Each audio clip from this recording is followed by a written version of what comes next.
The snow fell in thick, silent curtains across the Ardennes forest, muffling the sound of Colonel Marcus Thornton's boots as he walked the perimeter of what remained of his command post. It was December 20th, 1944, and the German counter-offensive had cut through the American lines like a scalpel, isolating his battalion in a small Belgian village whose name he could barely pronounce, Saint-Vith sector, behind enemy lines, surrounded. 347 men. That's what was left of the 394th Infantry Battalion after 5 days of continuous combat. They held a crossroads, an insignificant intersection of two muddy roads that somehow had become strategically vital in the chaos of the German breakthrough. Thornton knew why. Those roads led to fuel dumps, ammunition depots, and the main highway to Bastogne. As long as his men held this position, they denied the Germans a clear supply route.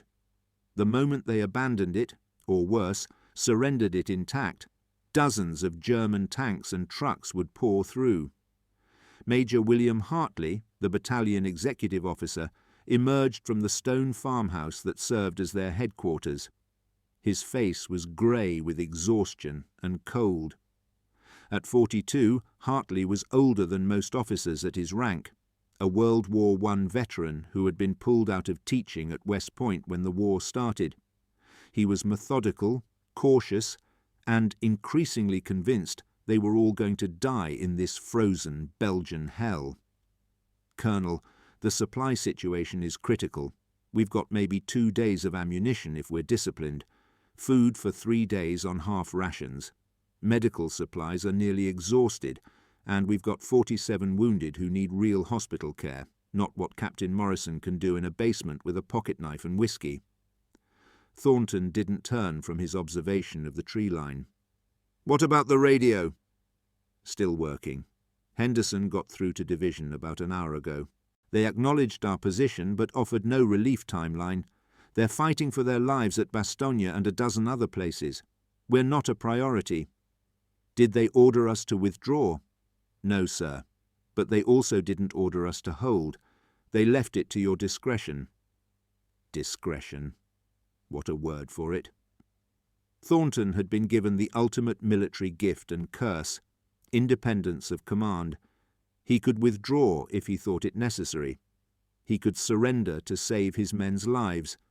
Or he could hold this frozen crossroads and accept whatever consequences came with that decision. "What would you recommend, Major?" Hartley was silent for a long moment. "Sir, I'd recommend we attempt a breakout tonight. Move south. Try to infiltrate through German lines in small groups. We might lose half the men in the attempt, but the other half might make it to friendly lines. Better than sitting here waiting to be overrun or starved out." "And the wounded?" "We'd have to leave them, with a medic and a white flag." Thornton finally turned to face his executive officer. Marcus Thornton was 50 years old, a career infantry officer who had fought in the Meuse-Argonne in 1918 and had spent the interwar years at various army posts, watching his career slowly stagnate while younger, more politically connected officers rose past him. This war had been his resurrection. He had commanded with distinction in North Africa and Sicily, earning his colonel's eagles through competence rather than connections. His men respected him because he was fair, tactical, and didn't waste lives on glory. But they also knew he was stubborn, sometimes fatally so.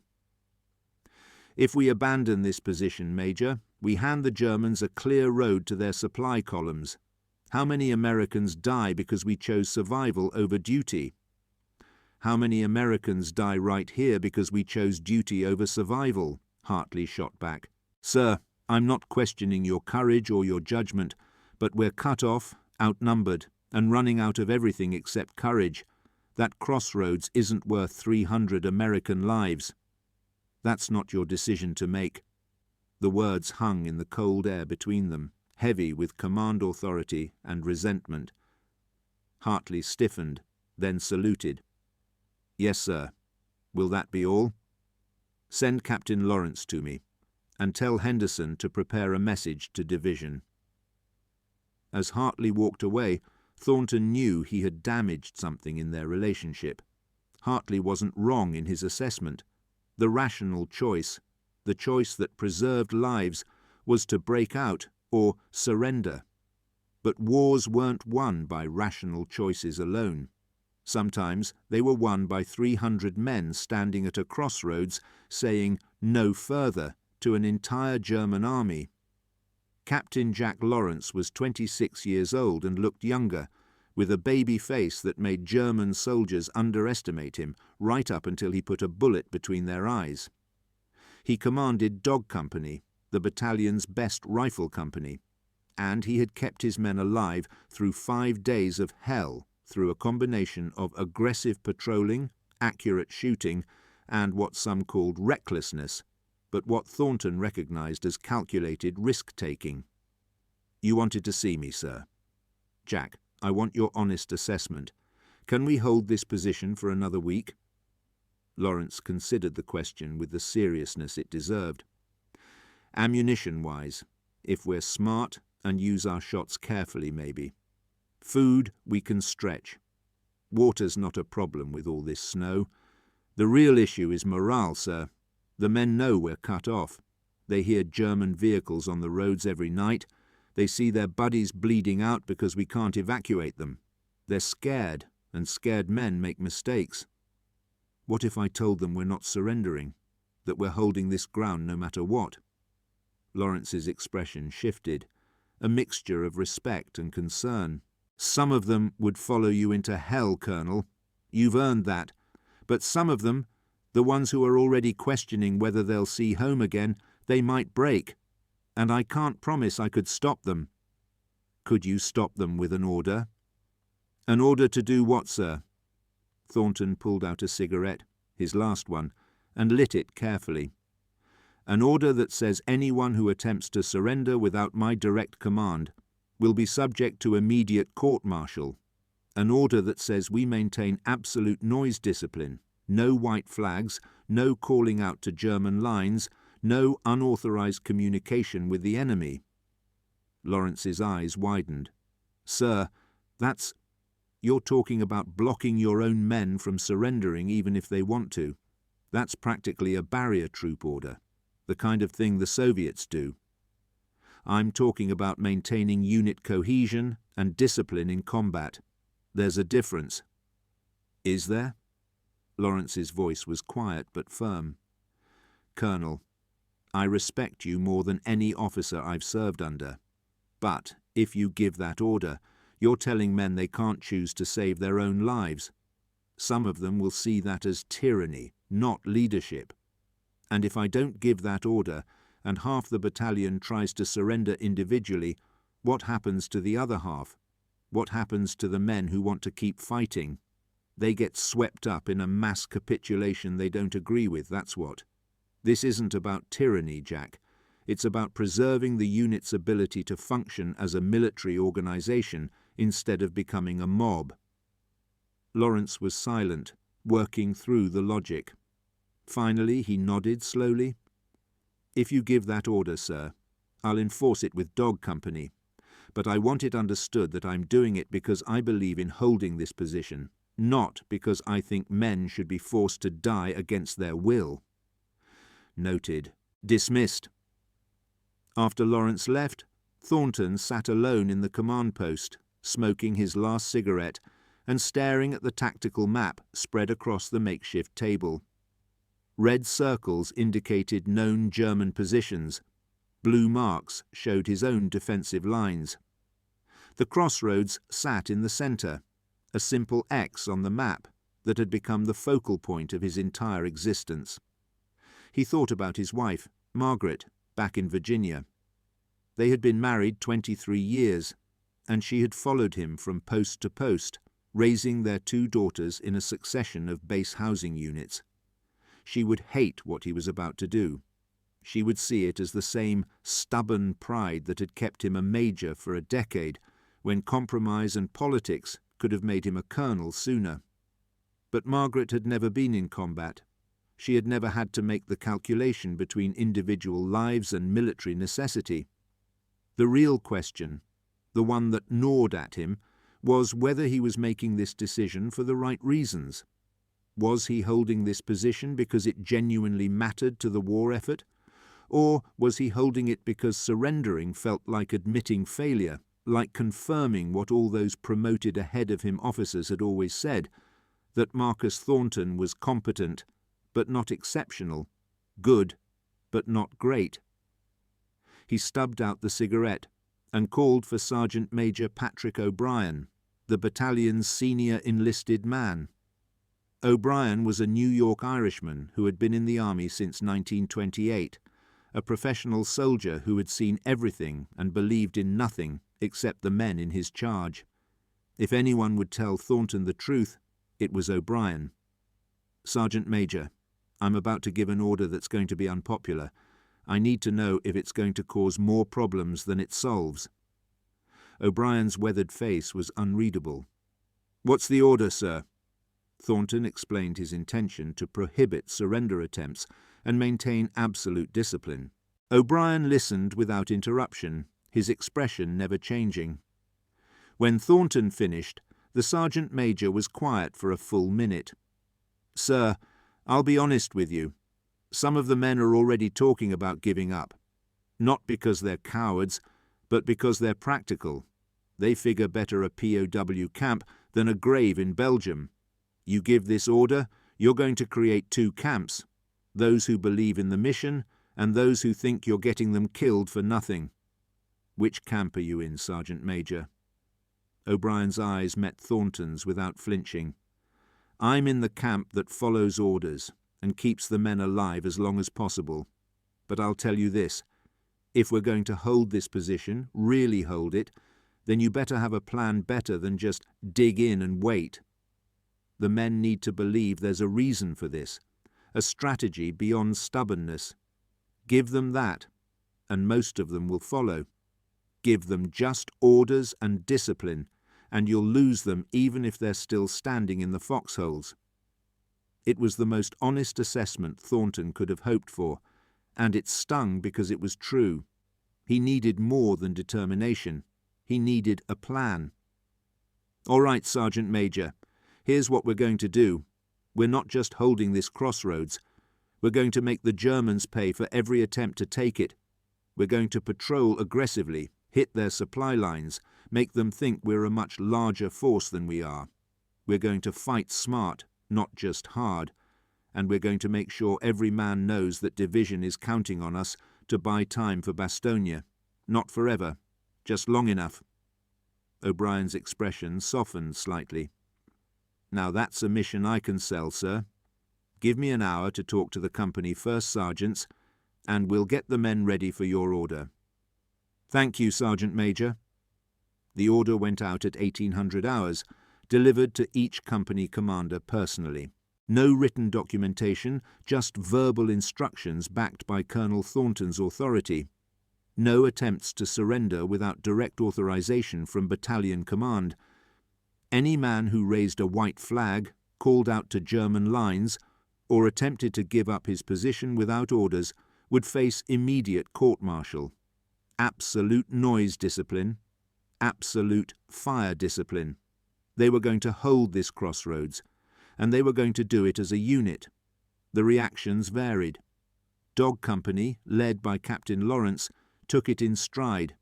They were fighters, and this was a fighting order. Able Company, under Captain Theodore Morrison, the battalion surgeon, was conflicted. Morrison had spent 5 days trying to keep wounded men alive with inadequate supplies, and the order felt like a death sentence for his patients. Baker Company, led by Lieutenant Paul Henderson, who had taken command after their captain was killed, was quietly angry. Henderson was a 23-year-old platoon leader who had been thrust into company command by attrition, and he didn't have the authority or experience to push back against a colonel's order. But his men felt abandoned. Charlie Company, though, was where the real trouble brewed. Captain Richard Barclay had survived the initial German assault by sheer luck. His command post had been hit by artillery, and he had been the only officer to walk away from the explosion. Since then, he had been increasingly erratic, jumping at loud noises, making poor tactical decisions, and, most troubling to Thornton, talking openly about the futility of their position. Barclay appeared at the command post an hour after the order was delivered, his uniform dishevelled and his eyes red-rimmed. "Colonel, I need to speak with you privately." They stepped outside into the snow. Barclay lit a cigarette with shaking hands. "Sir, that order you gave. My men are ready to mutiny. They think you're going to get them all killed for a road junction that won't matter a damn week from now." "What do you think, Captain?" I think I'm tired, sir. I think I've watched too many good men die for ground we can't hold. I think maybe the Germans have already won this battle, and we're just too stubborn to admit it." Thornton studied the younger officer carefully. Barclay was 29, married with a young son he'd never met. He had been a good officer before the German offensive, competent and well-liked, but combat broke men in different ways, and Barclay was showing the cracks. "Dick, I need you to hold it together for your men. They're looking to you for leadership, and if you fall apart, they fall apart. Can you do that?" "I don't know, sir. Honestly, I don't know if I can." It was the most honest thing Barclay had said in days, and Thornton respected him for it. "All right, I'm going to have Major Hartley take tactical command of Charlie Company. You focus on administrative duties, casualty reports, supply coordination. Take some of the pressure off." Barclay's face showed relief mixed with shame. He was being relieved without being formally relieved, given a graceful way to step back without losing face. "Thank you, sir. I'm sorry I'm not stronger." "You're stronger than you think. You're just smart enough to know when you need help. Now go get some rest. That's an order." After Barclay left, Major Hartley appeared from the shadows where he had been listening. "That was kind of you, Marcus. More than he probably deserved. He's a combat fatigue case, Bill. He deserves treatment, not judgment. And if other officers start showing the same cracks, do we relieve them all and run this battalion with sergeants?" It was a valid question. Combat exhaustion was spreading through the unit like a disease. Men who had fought bravely for days were reaching their breaking points. The order prohibiting surrender had added psychological pressure to an already unbearable load. "We do what we've always done. We lean on the strong to carry the weak until the weak recover enough to carry their own weight. And if they don't recover—" Thornton trailed off, not wanting to finish the thought. "If they don't recover, we all die here," Hartley finished for him. "Is that acceptable to you?" "No. Which is why we're not going to let it happen." That night, Thornton authorized the first aggressive patrol. Captain Lawrence led a hand-picked team of 15 men into the German rear area, targeting a supply column that Sergeant O'Brien's scouts had identified earlier in the day. The mission was simple: create chaos, destroy supplies, and make the Germans think twice about the strength of the American force holding the crossroads. Lawrence moved through the forest like a ghost, his men following in perfect silence. They had shed any equipment that might rattle or clink, moving with just weapons, ammunition, and determination. The snow helped, muffling their footsteps, but it also made them visible against the dark trees. Lawrence relied on speed and surprise rather than stealth. They found the German supply column exactly where O'Brien had said it would be. A line of trucks stopped on a narrow road, their crews warming themselves around small fires. Poor discipline, Lawrence noted. These weren't front-line troops. They were rear echelon, complacent, convinced the Americans were either dead or running. Lawrence gave the signal. 15 rifles opened fire simultaneously. Germans fell, some without even understanding they were under attack. Lawrence's men fired in controlled bursts, then immediately displaced to new positions as German return fire began. It was textbook hit and run, and it worked perfectly. Within 3 minutes, the supply column was burning, Germans were screaming for medics, and Lawrence's patrol was disappearing back into the forest. They returned to American lines with no casualties, and enough captured supplies to supplement their dwindling stocks. More importantly, they returned with something precious, proof that they could still hurt the enemy, that they weren't just victims waiting to be overrun. The patrol's success rippled through the battalion. Men who had been quietly considering surrender saw that maybe, just maybe, they could actually win this fight. The order prohibiting surrender seemed less like tyranny and more like confidence. Colonel Thornton knew what he was doing. He had a plan. But not everyone was convinced. Private Robert Chen, a rifleman in Baker Company, sat in his foxhole that night and seriously considered walking into the German lines with his hands up. Chen was a second-generation Chinese-American from San Francisco, and he had enlisted against his family's wishes. He had fought bravely at Normandy and across France, but the encirclement in Belgium had broken something inside him. He kept thinking about his mother's face when she heard he was dead. She had begged him not to join the army. She had been right. His foxhole partner, Private First Class James Jimmy Walker, seemed to read his thoughts. "Don't even think about it, Chen. You try to surrender, Lawrence will shoot you himself. Better than getting blown apart by German artillery. Maybe. Or maybe you end up in some POW camp and survive this war. Or maybe the Germans shoot you the moment you stand up with your hands raised. You don't know, and that's the problem. At least here, with the unit, you got a fighting chance." Chen wanted to believe that. He really did. But fighting chance seemed like an oxymoron when you were surrounded by an entire German army. The Germans attacked at dawn on the 6th day, and they came in force. Infantry supported by armour, a full battalion-strength assault designed to sweep the Americans from the crossroads once and for all. The opening artillery barrage was the most intense Thornton had experienced since Normandy, a hurricane of steel that tore apart buildings and cratered the frozen ground.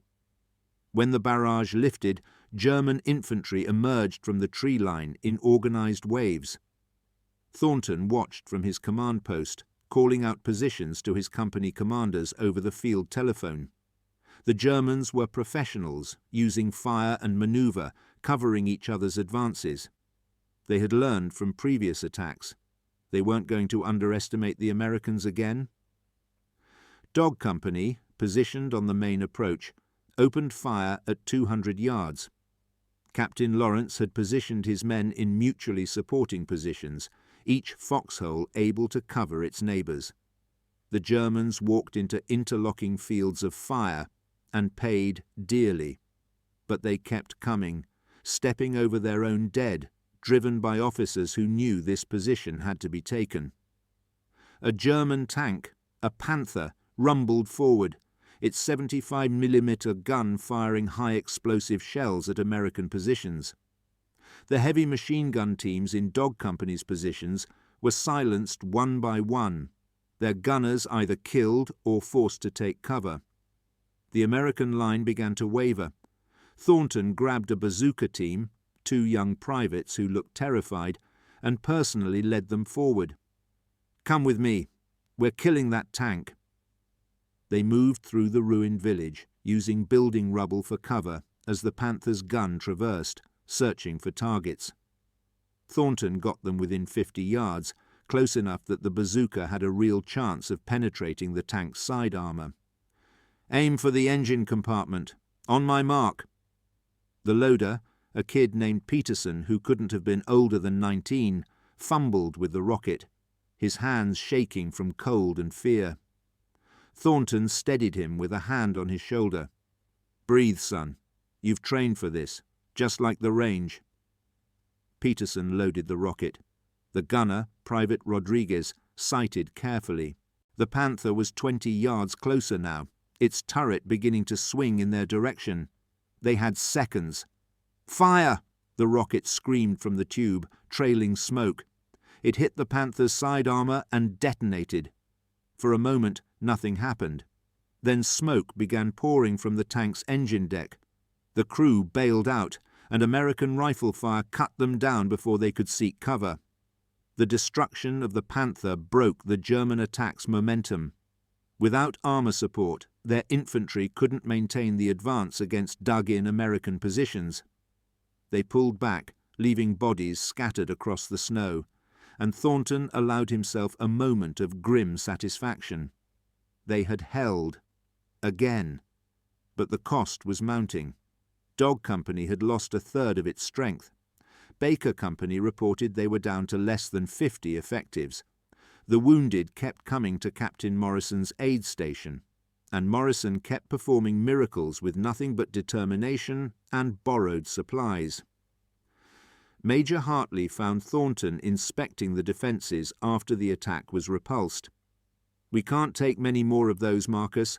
The men are exhausted, we're down to maybe 30 rounds per rifle, and Morrison says some of the wounded are going to die without real medical care. How long can we hold? Honestly, another day, maybe 2 if the Germans don't press hard. After that," Hartley shrugged, "after that we're fighting with bayonets and rocks." Thornton knew it was true. They had fought brilliantly, held against odds that should have overwhelmed them. But mathematics was mathematics. They were running out of everything except courage, and courage didn't stop bullets. That night, a German officer approached under a white flag. Sergeant O'Brien brought him, blindfolded, to Thornton's command post. The German was a major, middle-aged, with the bearing of a professional soldier. He spoke perfect English. "Colonel Thornton, I presume. I am Major Klaus Steinberg, 2nd Battalion, 12th SS Panzer Division. I have been authorized to offer you terms of surrender. I'm listening. You and your men have fought bravely. No one questions your courage, but your position is hopeless. You are surrounded, outnumbered 10 to 1, and cut off from supply. My commander offers you honourable surrender. Your men will be treated according to the Geneva Convention. Your wounded will receive medical care. And no one else needs to die for a crossroads that will be ours by tomorrow regardless." Thornton studied the German officer. Steinberg wasn't lying about any of it. The offer was genuine, and by the standards of military honour, accepting it would be reasonable. No court-martial board would condemn him for surrendering under these circumstances. "Tell me, Major, why does your commander want this crossroads so badly?" Steinberg smiled slightly. "You know why, Colonel. The same reason you're defending it. It provides access to supply routes we desperately need. Every hour you delay us costs lives on both sides." "Then I suppose we'll keep costing you lives." "My answer is no. Tell your commander that the 394th Infantry Battalion doesn't surrender. We'll hold this position until we're relieved or until we're all dead. There is no third option." Steinberg's expression shifted from professional courtesy to genuine respect. "You are condemning your men to death." "I'm giving my men purpose. There's a difference. Now, your 5 minutes are up. Sergeant Major, escort Major Steinberg back to German lines." After the German officer left, Major Hartley exploded. "Are you insane? He was offering us a way out. We could have saved 300 lives." "At what cost? We hand the Germans this crossroads. They push supplies through to their spearhead. And how many Americans die at Bastogne because we chose comfort over duty? You don't know that. You're guessing. You're gambling with men's lives based on a tactical assessment that might be completely wrong." That's what command is, Bill. Making decisions with incomplete information and living with the consequences. I've made mine. Hartley stared at him for a long moment, then shook his head.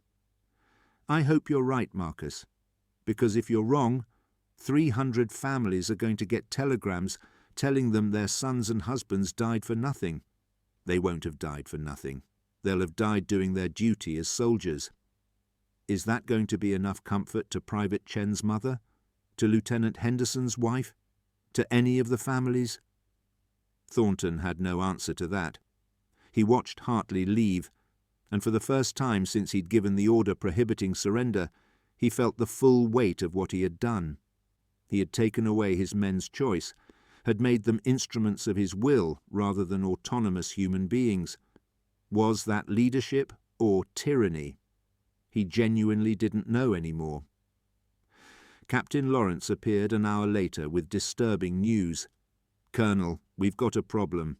Some men in Baker Company are talking about surrendering despite your order. Henderson's trying to keep a lid on it, but they're scared and they're angry. They think you're getting them killed for your own ego." "How many men?" "Maybe 20. Enough to cause serious problems if they move together." Thornton felt ice in his stomach. This was the moment he had been dreading, the moment when his order moved from theoretical to real. "Recommendations?" "Let me talk to them. I've got credibility with the men. If I can convince them to hold on a little longer, maybe we can prevent this from spreading." "Do it. And Jack. If they won't listen, I need to know immediately." Lawrence nodded and disappeared into the darkness. Thornton sat alone in the command post, listening to distant artillery fire and the wind howling through the ruined village. He had commanded men for 30 years, but he had never felt more isolated than at this moment. Every decision he made affected lives, ended lives, saved lives. The weight of it was crushing. Sergeant Major O'Brien brought him coffee, real coffee somehow scrounged from the captured German supplies. They sat in silence for a while, two old soldiers who had seen too much war. "Sergeant Major, am I doing the right thing?"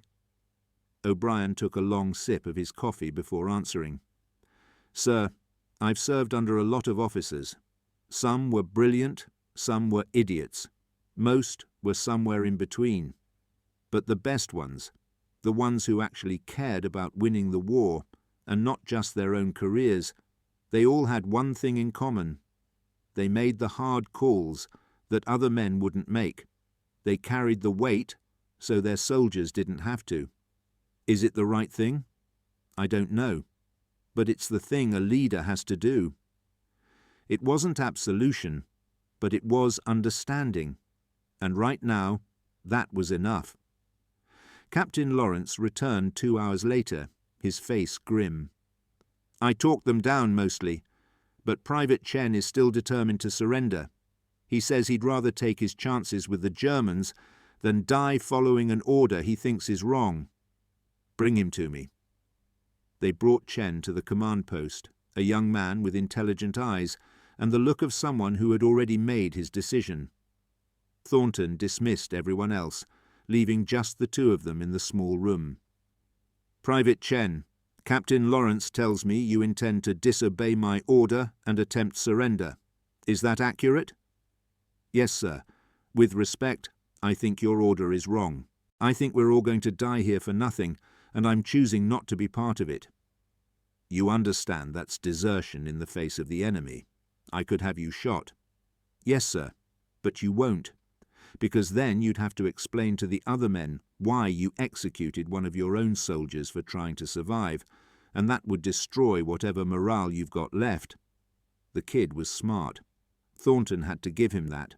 "You're right, I won't shoot you, but I will confine you until this battle is over. You'll sit in a cellar under guard, and you won't get the choice to fight or surrender. You'll just wait while other men decide your fate. Is that what you want?" Chen's confidence wavered. "No, sir. But it's better than dying in a foxhole for a colonel's stubbornness." "You think this is about my stubbornness? You think I'm holding this position because I'm too proud to admit defeat?" Thornton leaned forward, his voice intense. "Private, division estimates that we've delayed the German advance by at least 2 days. 2 days that bought time for Bastogne to be reinforced. 2 days that allowed other units to establish defensive lines. 2 days that might, just might, make the difference in stopping this German offensive. Is that worth your life? I don't know, but it's worth something, and right now, something is all we've got. Chen stared at Thornton for a long moment, the weight of the colonel's words settling over him. Finally he spoke, his voice quieter. Sir, I just want to see my family again. So do I, Private. So does every man in this battalion. But right now, our job isn't to survive, it's to fight. And sometimes those two things are the same, and sometimes they're not. I need you to trust that I'm not throwing your life away. I'm spending it, yes, but I'm spending it on something that matters. Chen's shoulders sagged. How do I know it matters, sir? How do I know we're not just dying so you can avoid the shame of surrender? It was the question Thornton had been asking himself in the dark hours of the night. He met Chen's eyes directly. You don't know. None of us know for certain. But I've been a soldier for 30 years, and I've learned that the times when it feels most pointless, when surrender seems most reasonable, those are often the times when holding on matters most. The Germans want this crossroads badly enough to throw a regiment at it. That tells me it's worth defending. Chen nodded slowly, not convinced, but perhaps willing to trust. What do you want me to do, sir? I want you to go back to your foxhole. I want you to keep fighting, and I want you to know that if the time comes when withdrawal is the right tactical decision, I'll give that order. But that time isn't now. Yes, sir. After Chen left, escorted by Captain Lawrence, Thornton sat alone with the crushing realization that his words to the young soldier had been half truth and half hope. He believed holding the crossroads mattered, but he couldn't be certain.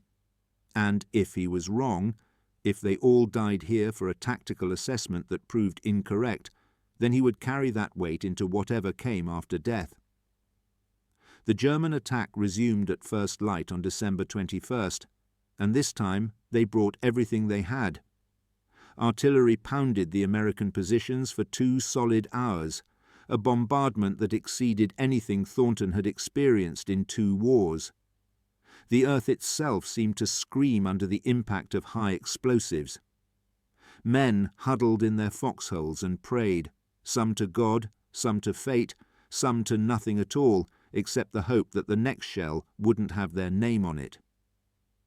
When the barrage lifted, German infantry came forward, supported by 3 Tiger tanks and multiple assault guns. They had learned from their previous failures. Instead of attacking head-on, they probed for weak points, using fire and maneuver with professional precision. They found one where Baker Company's line met Charlie Company's positions, a gap that had opened when a mortar round had killed an entire squad. German infantry poured through the gap like water through a broken dam. Lieutenant Henderson tried to seal it with his reserves, but he had no reserves left. Every man was already on the line. The Germans reached the village outskirts, got into the buildings, and suddenly the battle became a chaotic close-quarters fight where artillery and organisation mattered less than courage and marksmanship. Sergeant Major O'Brien organised a counterattack using cooks, clerks, and anyone who could hold a rifle. They went building to building, room to room, fighting with rifles, grenades, and bayonets. The fighting was savage and personal, men killing each other at arm's length, seeing each other's faces as they died. Private Chen found himself in a ruined bakery, face to face with a German soldier who looked as young and terrified as he felt. They both fired simultaneously. Chen felt something punch him in the side, spinning him around. The German fell, a red flower blooming on his chest. Chen looked down and saw blood spreading across his own uniform. He had been hit, but he was still alive, still functional. The German was dead. Chen stumbled back toward the American lines, one hand pressed to his wound. He found Captain Morrison's aid station, which had been moved to a deeper cellar as the fighting intensified. Morrison was operating on a soldier with a belly wound, his hands slick with blood, his face a mask of concentration. "Doc, I'm hit." Morrison glanced at him. "How bad?" "I don't know. Side wound." "Sit down over there. I'll get to you when I can." Chen sat and watched Morrison work. The doctor was performing surgery with instruments that wouldn't have been adequate in a civilian hospital's storage closet, working by lamplight, with no anesthetic except morphine.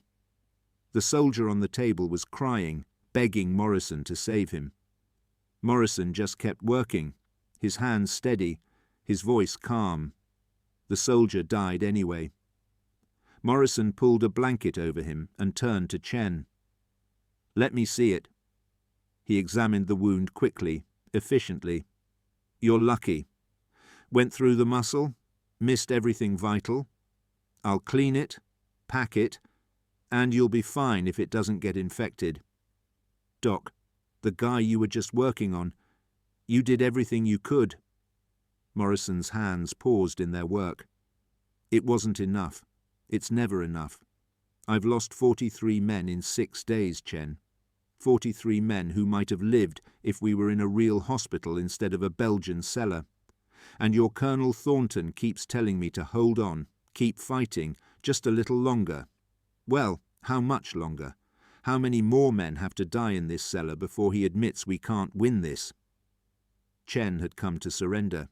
He had been ready to give up, to save his own life. But watching Morrison work, seeing the doctor's dedication despite his obvious despair, something shifted in Chen's thinking. "Doc, I was ready to quit. I was ready to walk out there with my hands up. But I just killed a German kid to get back here, and if I quit now, then what was the point? I killed a man for nothing." Morrison finished bandaging the wound. "Maybe there is no point. Maybe we're all just dying for a colonel's pride. But we're still here, still fighting. So I guess we'll find out." He looked at Chen with exhausted eyes. "Can you still shoot?" "Yes, sir." "Then get back to your position. We need every rifle on the line." Chen returned to Baker Company's lines and found Lieutenant Henderson rallying what was left of his command. The young officer had blood on his face from a shrapnel cut, but he was still standing, still fighting. "Chen, good, you're alive. Grab extra ammo from the casualties and get to that building's 2nd floor. We need covering fire on the street approach." The battle raged through the day. Buildings changed hands multiple times. The Americans were pushed back, yard by yard, building by building, but they never broke. Every position the Germans took cost them dearly. Every street became a killing ground. The Tigers couldn't maneuver effectively in the narrow streets, and American bazooka teams stalked them like hunters. Private Rodriguez, the same soldier who had helped Thornton kill the first Panther, managed to disable another Tiger by hitting its tracks. The massive tank ground to a halt, blocking the main street and preventing other German vehicles from advancing. The crew bailed out and was cut down by American rifle fire. Rodriguez didn't make it back to friendly lines. A German sniper found him in his hiding position and ended his war with a single shot. By nightfall, the Germans had penetrated deep into the village, but they hadn't broken the American defense. The crossroads itself remained in American hands, and that was all that mattered, tactically. But the cost had been horrific. Baker Company was down to 30 men. Charlie Company had ceased to exist as a functioning unit, its survivors absorbed into other commands. Dog Company, which had borne the brunt of multiple attacks, had less than 40 men still combat effective.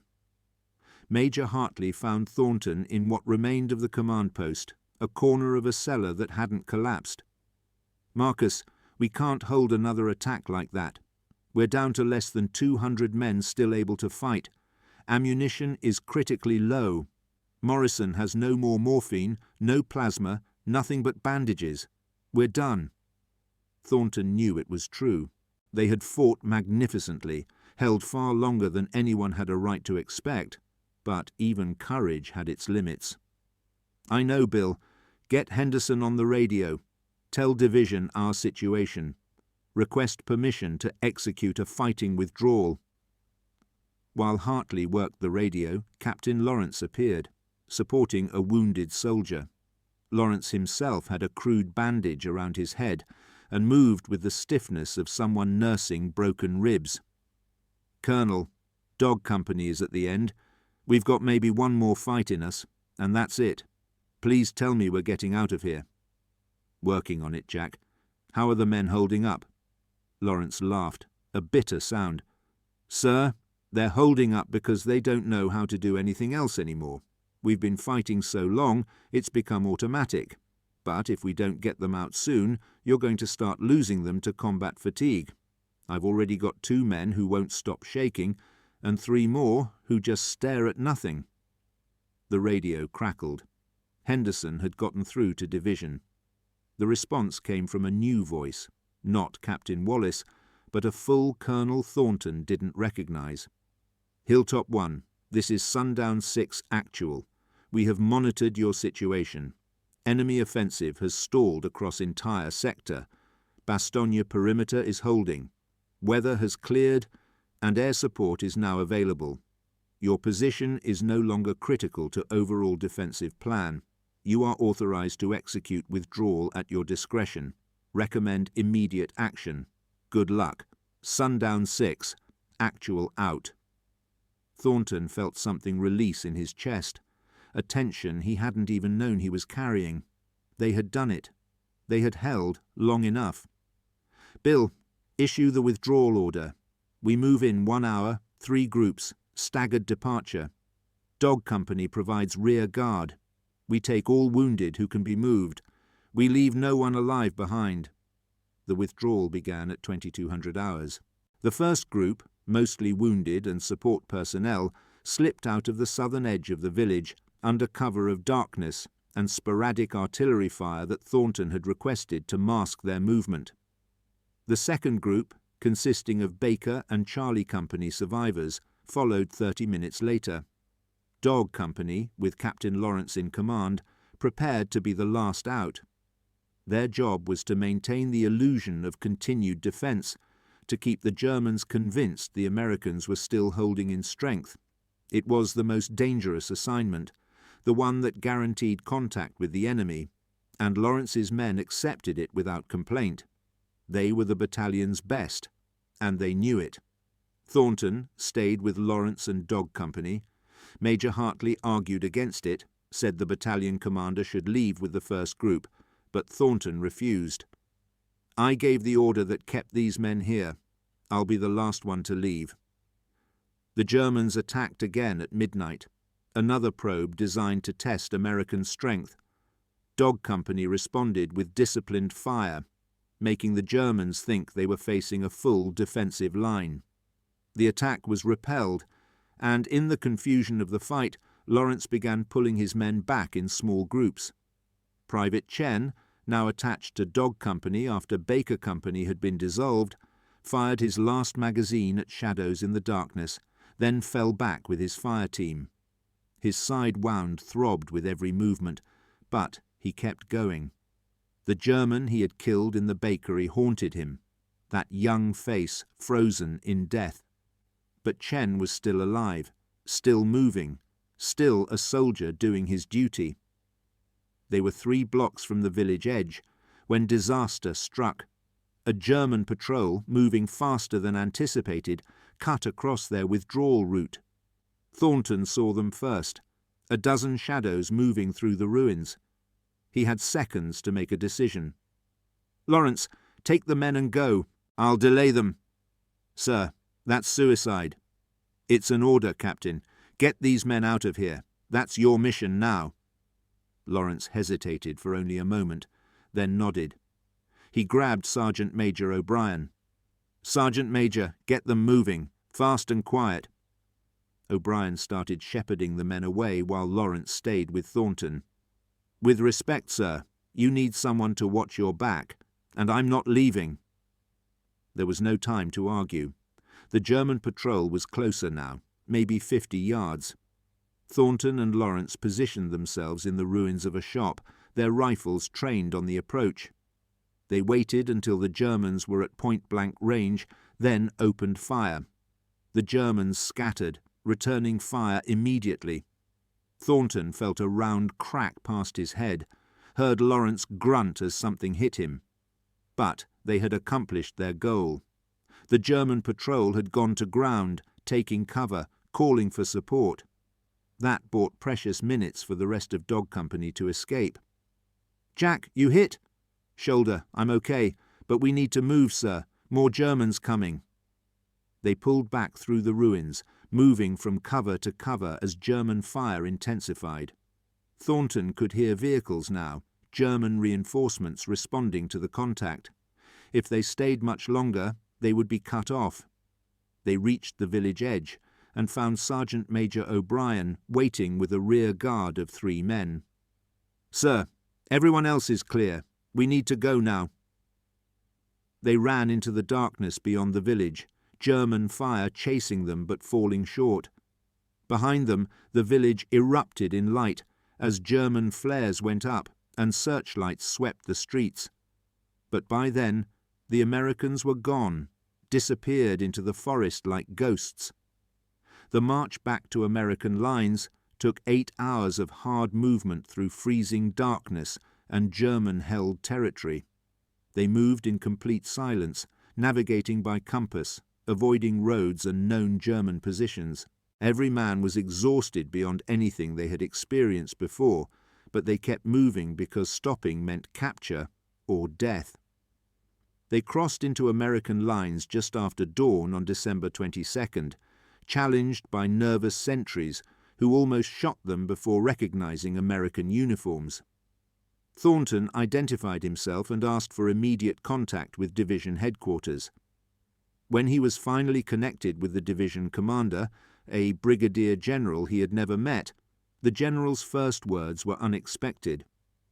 "Colonel Thornton, your battalion's actions at that crossroads delayed the German advance by critical hours and provided invaluable intelligence on enemy movements. You held when other positions collapsed.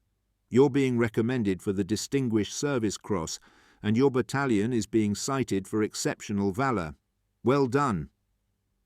Thornton stood in the command post of the unit that had relieved his position, surrounded by his surviving officers and men, and felt nothing except exhaustion. The medals and citations meant nothing compared to the faces he didn't see anymore. Rodriguez, Harper, Kowalski, Miguel Alvarez. The 43 men Captain Morrison had lost in his makeshift aid station, all the others whose names he knew and whose deaths he had ordered by refusing to surrender. "Sir," Thornton said carefully, "my battalion fought with exceptional courage, but we paid a heavy price. Out of 347 men, I'm bringing back 163. The rest are dead, wounded, or missing." "I understand, Colonel. War is costly, but what you accomplished mattered. The intelligence you provided allowed us to position our defences effectively. The delay you imposed on the German advance gave us time to consolidate our lines. Your actions contributed directly to stopping their offensive. Sometimes the cost is high, but the alternative would have been higher." After the call ended, Major Hartley approached Thornton. The executive officer's face was haggard, aged years in just 6 days. "Was it worth it, Marcus? 184 men dead or missing. For a crossroads we don't even hold anymore." Thornton looked at the faces of his surviving men. Captain Lawrence, his arm in a sling but still standing. Captain Morrison, his hands finally still after days of surgery. Sergeant Major O'Brien, unflappable as always. Lieutenant Henderson, who had grown from uncertain platoon leader to company commander in less than a week. Private Chen, who had wanted to surrender but had found the courage to keep fighting. "I don't know, Bill. Ask me in 50 years when we can see what difference it made. Right now, All I know is that we did our duty as soldiers. We held when holding mattered. Whether that was worth the cost, I honestly don't know." Chen, who had been standing close enough to hear, spoke up. "Sir, that German kid I killed in the bakery, I think about him a lot. Wonder if he had a family, if they're waiting for him to come home. But I also know that if I hadn't killed him, he would have killed me or one of my buddies. We did what we had to do. Maybe that's all soldiers can ever say." Thornton nodded slowly. "Maybe you're right, Private. Maybe that's enough." The survivors of the 394th Infantry Battalion were pulled off the line for rest and refit. They were given hot food, clean uniforms, and replacement soldiers to bring them back up to strength. The new men looked at the veterans with a mixture of awe and fear, seeing in their faces and thousand-yard stares what war could do to a man. 3 weeks later, Thornton sat in a rear area office writing letters to the families of the men who hadn't made it back. It was the hardest duty he had ever performed, trying to find words that could give meaning to death, comfort, to grief. He wrote to Rodriguez's mother in Texas, telling her that her son had destroyed 2 German tanks and died a hero. He wrote to Harper's widow, explaining that her husband had kept the radio working under fire and had died doing his duty. He wrote 43 letters to Captain Morrison's casualties, each one unique, each one trying to honour the individual while acknowledging the collective sacrifice. When he finished, he wrote one more letter, this one to his wife Margaret. In it, he tried to explain what he had done, why he had given the order prohibiting surrender, what it had cost, and what it had achieved. He told her about the men who had died, the men who had lived, and the impossible choices that command required. He ended the letter with words he hoped were true. "I made decisions that cost lives, and I will carry that weight for the rest of my days. But I believe, I have to believe, that those lives were spent on something that mattered, that we held when holding was necessary, that we fought when fighting made a difference. If I'm wrong, if this was all for nothing, then I don't know how I'll live with it. But I pray I'm not wrong." Major Hartley found him sealing the letter. "The men are assembled, Marcus. You wanted to address them before we get the new replacements." Thornton walked out to where the survivors stood in loose formation. They had been promised new uniforms, but most still wore the mud-stained, blood-stained clothes they had fought in. They looked like what they were. Combat soldiers who had been through hell and come out the other side changed. "I'm not going to make a long speech," Thornton began. "You all know what we did and what it cost. Some of you are angry with me for the order I gave, the one that prohibited surrender. Some of you think I was right. Most of you probably don't know what to think. And that's okay. I don't always know either. What I do know is this. You fought with courage and discipline against impossible odds. You held a position that military doctrine said couldn't be held. You gave everything you had, and then gave more. Some of our brothers didn't make it back, and we'll honour their memory by continuing the fight they started. The war isn't over. We'll be going back to the line soon, and it's going to be hard again. But I want you to know that I will never ask you to do anything I'm not willing to do myself. I will never waste your lives on meaningless objectives, and I will never, ever stop fighting for each and every one of you to make it home when this war is finally over." That's all. Dismissed. The men dispersed quietly. No cheering, no celebrating, just the silent acknowledgement of shared experience. Captain Lawrence approached Thornton as he walked back to his quarters. "Colonel, for what it's worth, you made the right call. We held that crossroads, and it mattered. The men know it, even if some of them are still processing what we went through." "Thanks, Jack, but I'm not sure there was a right call. Just the call I made, and now we all live with the consequences." "Isn't that what command is, sir? making impossible choices and accepting the consequences? Thornton smiled grimly. I suppose it is, though I wish someone had told me that before I put on the Eagles. The 394th Infantry Battalion returned to combat in January 1945 and fought through to the end of the war. They never faced another situation quite like those 6 days at the crossroads, but they carried the memory of it with them. The men who had been there, who had fought under Thornton's order of silence instead of surrender, formed a bond that lasted long after the war ended. Private Chen survived the war and returned to San Francisco. He married, had children, and rarely spoke about his time in Belgium. But every December 21st, he would think about that crossroads, about the German soldier he had killed, about Colonel Thornton's impossible order, and about the fact that he had survived when so many hadn't. Captain Lawrence made it to Major by war's end and stayed in the army, eventually retiring as a full colonel. He never second-guessed Thornton's decision, even when others did. He knew what he had seen in those 6 days. Ordinary men doing extraordinary things because their commander demanded it and believed in them. Captain Morrison left the army immediately after the war and became a surgeon in civilian life. He saved thousands of lives in his career, but he never forgot the 43 men he had lost in that Belgian cellar. He wrote a memoir late in life, dedicating it to the men who died so others could live. And Colonel Marcus Thornton? He survived the war and retired in 1946, declining promotion opportunities that would have required him to stay in uniform. He returned to Virginia, to Margaret and his daughters, and tried to build a normal life.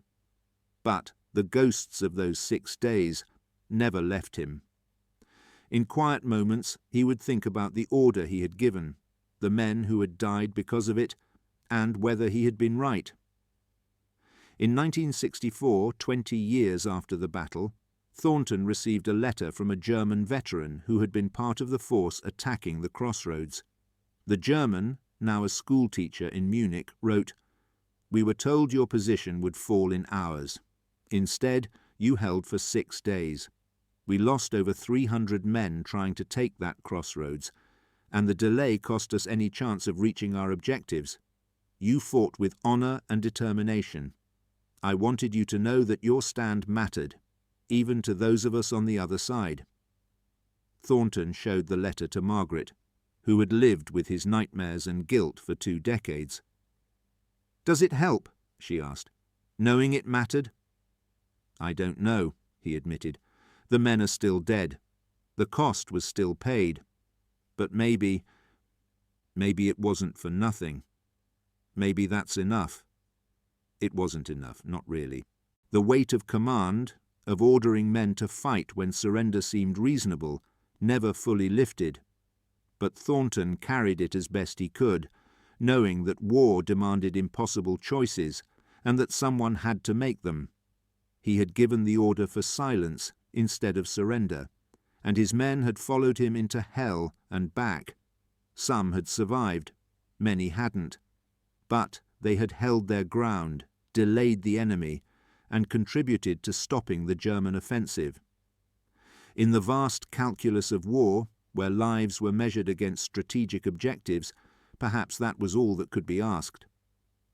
Years later, at a reunion of battalion survivors, Private Chen approached Thornton. The colonel was old now, his hair white, his shoulders bent with age and memory. Chen, now middle-aged with grandchildren, extended his hand. "Sir, I never properly thanked you." "For what, son?" "For not letting me surrender. I wanted to give up that day, wanted to save my own life. If you had let me, I would have. But you didn't, and I fought instead. And I learned something about myself I wouldn't have learned any other way. I learned I was braver than I thought I was." Thornton's eyes filled with tears. "You were always brave, Chen. I just gave you the chance to prove it." "No, sir. You ordered me to prove it. There's a difference, and I've spent my whole life being grateful that you did." It was, perhaps, the only absolution Thornton would ever receive. The order he had given, the one that had seemed so tyrannical at the time, had also been a gift of sorts, the gift of purpose, of meaning, of the knowledge that when tested, these men had not been found wanting. The colonel who ordered silence instead of surrender never knew with certainty whether his decision had been right, but he knew his men had been magnificent, that they had fought with courage and honour, and that in the end they had held their ground when holding mattered most. That was the burden of command, the weight of leadership, not knowing if you were right, but making the decision anyway and living with the consequences. Thornton had carried that weight for 20 years, would carry it until the day he died, and perhaps beyond. But on that day, at that reunion, surrounded by men who had survived because they had fought instead of surrendered, he allowed himself to believe that maybe, just maybe, the cost had purchased something worth having. Not victory, not glory, but the simple knowledge that when everything was on the line, they had stood together and refused to break.